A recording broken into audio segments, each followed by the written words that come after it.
I am your friend, Dr. Charles Apoki.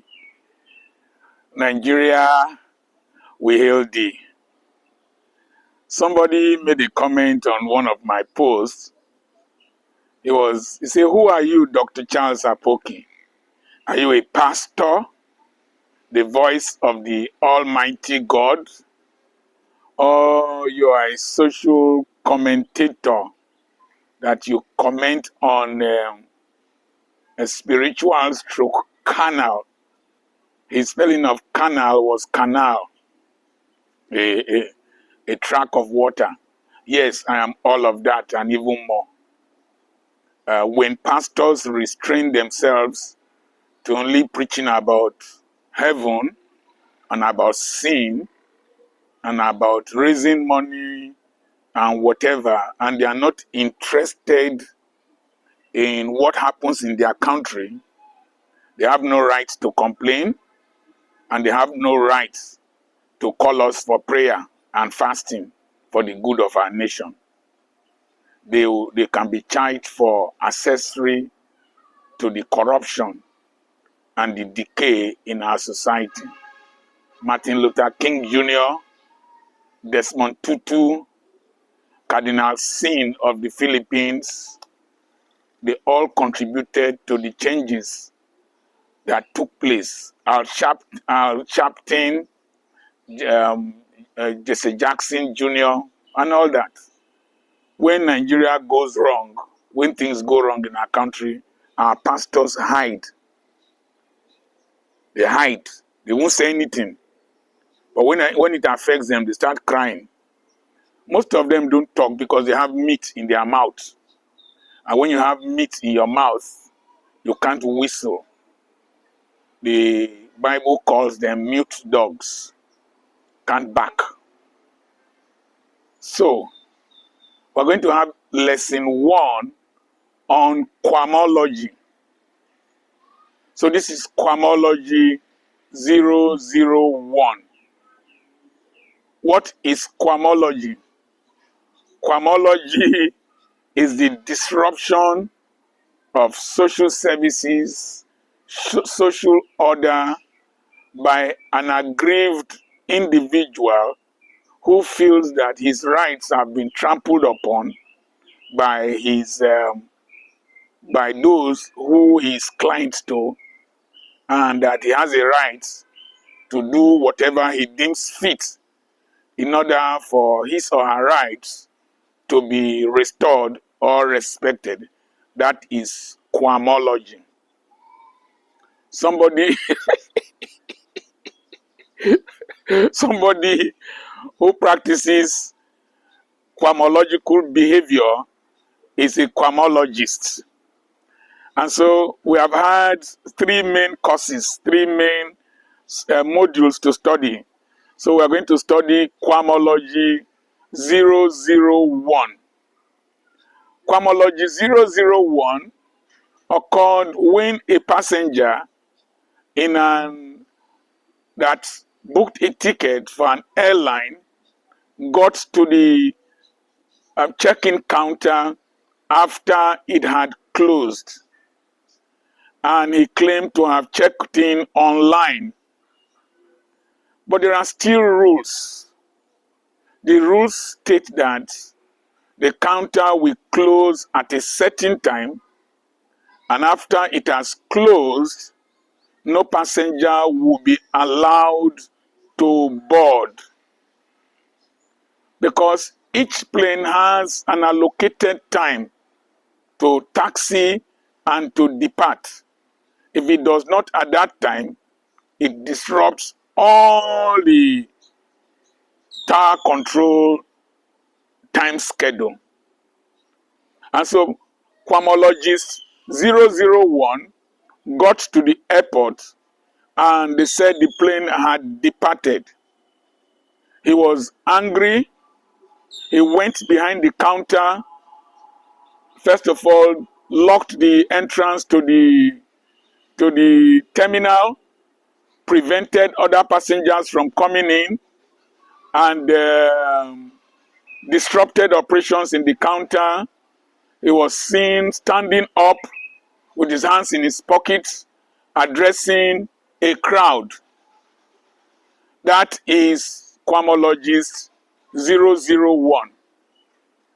And there are basic things. Even if you have checked in online, you must get to the airport before the counter closes. No, it's not an excuse. Number two, airport rules are changing rapidly. Every time I go to YouTube, I check for what is no longer allowed. My son booked,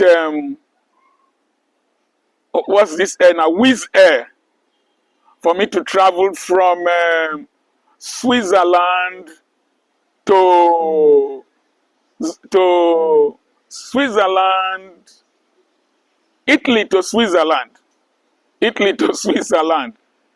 and I had bought another box because when I wanted to check in with the former box I had, the hand luggage in France, I was told that it does not size the overhead luggage compartment of Wizz Air, that I needed to pay $76.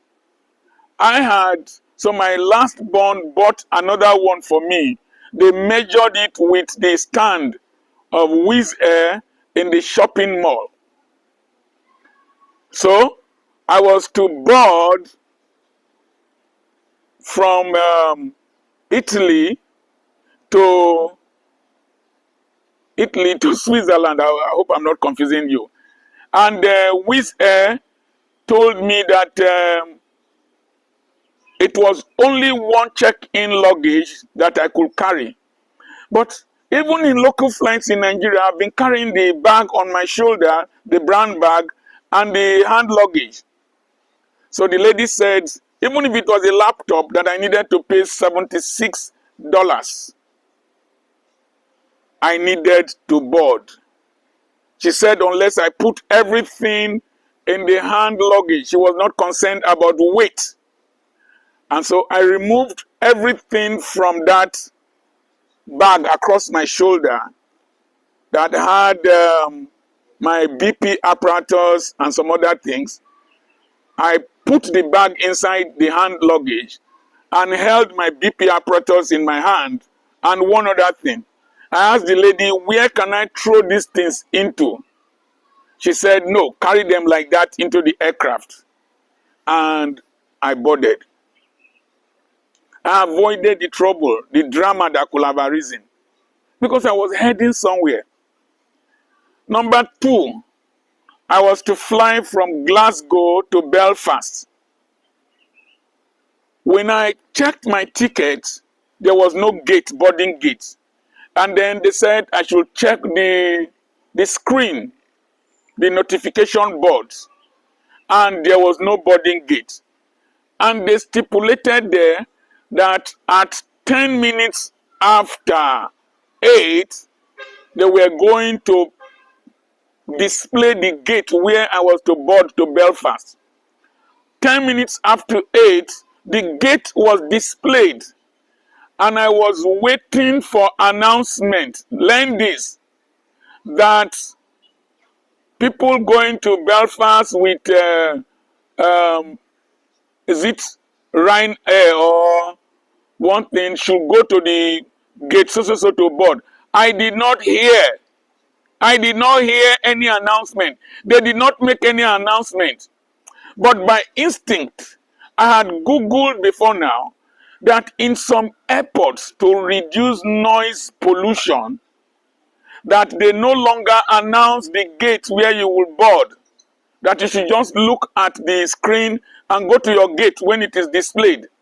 So I started heading towards my gate, and that distance was quite long. Fortunately for me, the aircraft was still on ground. I was the third to the last person that boarded. I could have missed that flight without knowing that the rules have changed, that they might not announce your flight. to reduce noise pollution. And so the rules are the rules.